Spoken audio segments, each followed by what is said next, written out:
when God declared, "Be fruitful and multiply, and fill the earth." Genesis 1:28-9:1. He was revealing his sovereign plan and purpose for humanity, and he was earnest about it. As I continue to read through the Old Testament, I have come to appreciate the beauty of increasing diversity among lands, peoples, cultures, and nations. This reality reminds me of the vision in Revelation 7:9. I looked, and behold, a great multitude that no one could number, from every nation, tribe, people, and language, standing before the Lamb. Indeed, heaven will be even more ethnically diverse than the earth.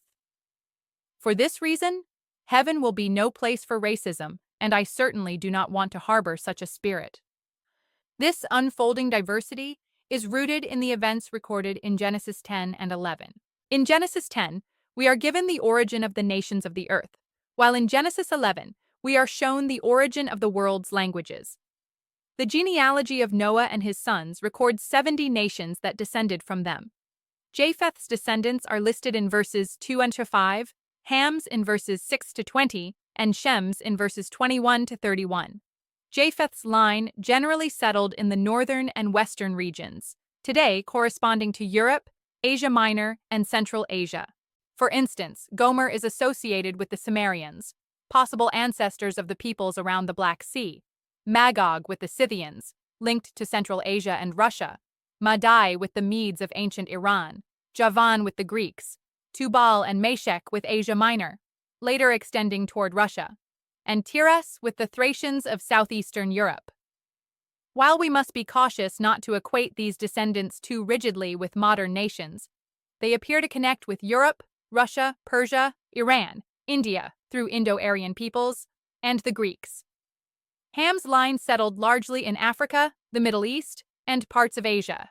Cush is linked with Ethiopia and Nubia, and parts of Arabia, Mizraim with Egypt, Put with Libya and North Africa, and Canaan with the Canaanites, including the Phoenicians, Hittites, Amorites, and Jebusites. Shem's descendants became the ancestors of many Semitic peoples. Elam gave rise to the Persians, Ashur to the Assyrians, Arphaxad to the Hebrews through Eber, Lud possibly to the Lydians of Asia Minor, modern Turkey, and Aram to the Arameans of Syria. From Shem's line came the Jews, Arabs, Assyrians, Persians, and other Middle Eastern peoples. Modern anthropology, archaeology, and linguistics confirm many of these connections.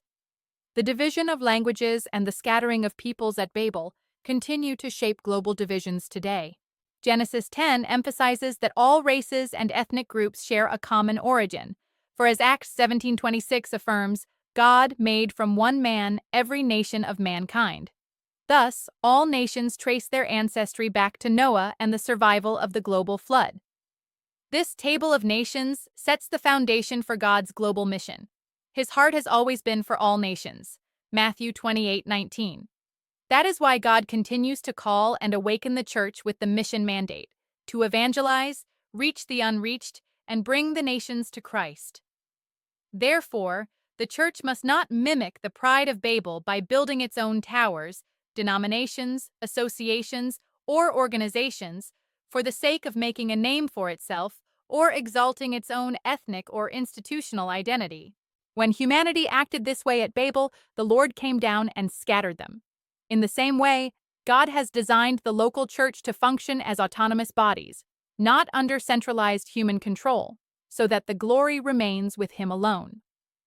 The critical question for the church today is this: are we committed to God's mission, or are we building our own kingdoms?